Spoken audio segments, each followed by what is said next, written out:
This is a short video on Feminism for the 99% by Cynthia Arruzza, Tithi Bhattacharya, and Nancy Fraser. So the obvious topic of this essay is feminism, and I want to just address that topic first and then get into the essay, as it shows a bit of what's going on here. So feminism is a term that has a bit of a bad reputation among some people who think about it. For example, it invokes a stereotype of sort of aggressive, oppositional, butchy, feminists who are out to, be confrontational and so forth. This is a stereotype. And we have to ask ourselves, why does that stereotype exist? And that's because feminism is about power. It's about equality, okay? Because if we take that one stereotype and we just put it aside and think about what does feminism actually mean, it means equality between the sexes or between the genders. And it's very difficult in this day and age to say, I'm against equality. Things should be unequal. Inequality is fine. Because the general message of feminism is men and women, non-binary people, should be equal. And I think that goes relatively uncontested these days. Okay? Now, it's different from 100 years ago. 100 years ago, women could barely vote in Canada. Okay? Got the vote in like 1918 or something. So, nowadays it's different. Okay? But there's definitely parts of the world where women still can't vote. Okay? So we have equality here and not over there. Okay? But the general principles of feminism, at least in Canada, are pretty well accepted, that men and women should be equal, that women should be able to vote. So it's very difficult to make an argument to say feminism is bad, a la the first stereotype of feminism. Oh, they're just a bunch of angry, hateful people who are out to stick it to the man or whatever. No, that's not what it's about. That's a caricature. And we have to ask, where does that come from? Well, it's not hard to figure out, because what is feminism doing but challenging the authority of traditionally male power? And so male power sees this as a threat to their dominance. So feminism is about undermining or getting rid of that form of exploitation. Okay? And so you have to understand that going into this essay that we're reading for this course. And they give us two different versions of feminism. One is what they call liberal feminism or corporate feminism. I call it girl power feminism sometimes. I'll explain that in a minute. And the other one is what they call anti-capitalist feminism, or what we might also call intersectional feminism. So I'll deal with the first one and then the second. So liberal feminism. Okay? On the surface, it looks great. Women should be able to do everything that men should do. That's kind of surface understanding of it. And there's nothing wrong with that principle. But the problem with liberal feminism is when women basically just become men and do whatever men do. Because if we agree with basic feminist principles that historically genders have been unequal, that men have had dominance over women, if women simply perform the same kinds of rights and privileges as men, hey, I'm a woman, I can go be a banker. I'm a woman, I can go be a whatever. Okay? I can participate in the male world. Well, you're really just reproducing those structures of power and domination by becoming part of the system, as it were. Okay?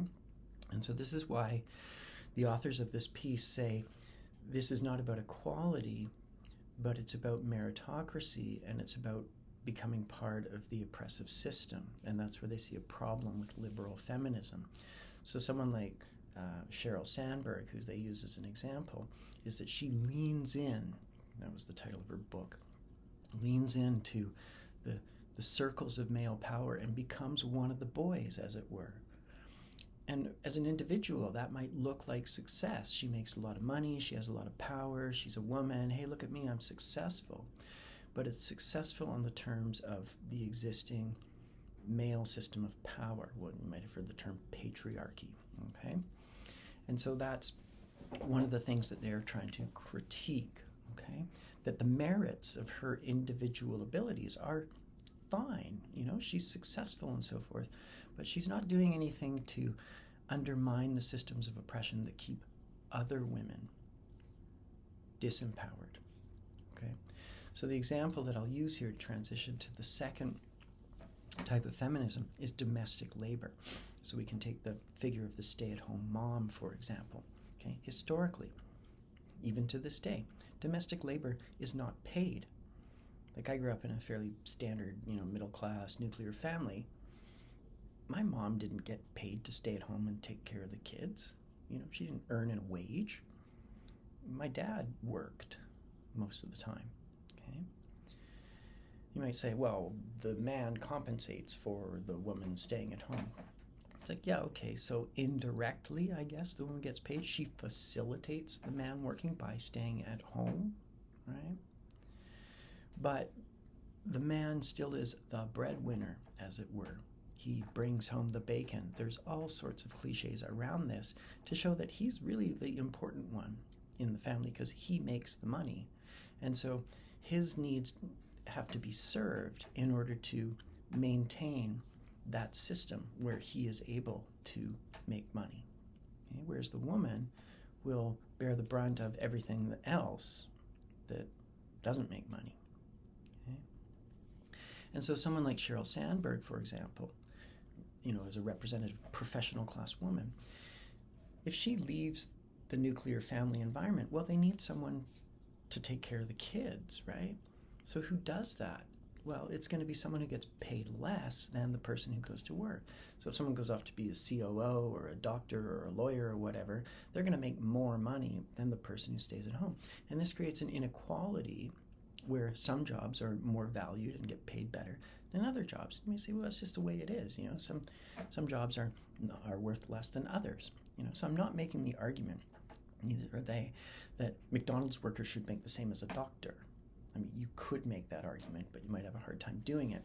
But the point is that within the capitalist system, within the society as it exists now, that's the way it is.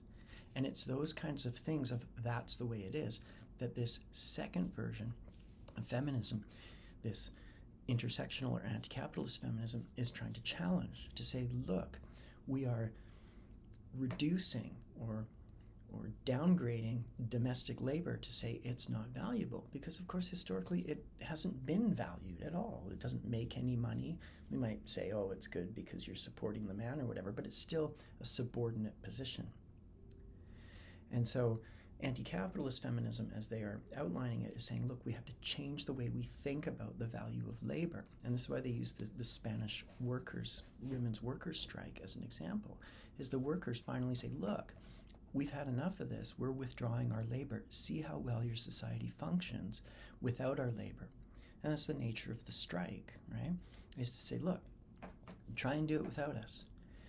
And you'll recognize that we are valuable and we need to be compensated fairly. Because, I'll say to anybody out there, you stay at home for, 2 or 3 years at a time with 3 little kids running around. It's absolute insanity and it's a lot of work, right? To say that that's not work is just ridiculous. And it's not a far step to say, well, we should maybe compensate that work. And people say, well, how are you going to pay for that? You can't pay every stay-at-home mom. It's like, yeah, it's a difficult problem, but these are structural problems and they're big problems. It's not just about, let's get a domestic worker so I can go be a lawyer and make tons of money, because as the authors point out, we're exploiting that form of labor. Okay? We're not paying it enough, and we are perpetuating inequality. So this idea of anti-capitalist or intersectional feminism doesn't just work on the level of gender. It works on the level of economics. It works on the level of race, class, gender, sexual orientation, all sorts of things, to look not just at the nature of feminism as equality between sexes, but all forms of equality across all dimensions of human experience.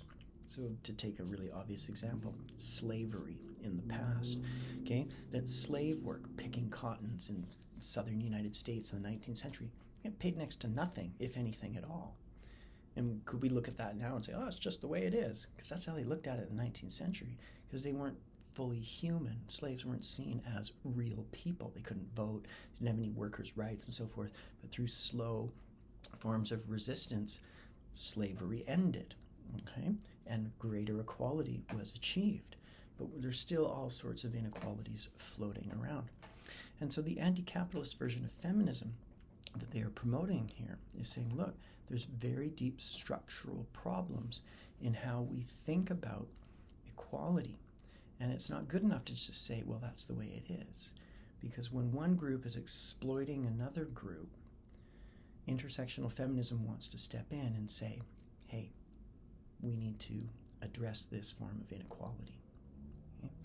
And if you're resisting this idea of anti-capitalist feminism, it might be worth asking yourself, are there any inherent biases that you have about the equality between things like labor, between races, between genders, that are underpinning that sense of, well, it's just the way it is? Or maybe look at the power structures to see how they actually function.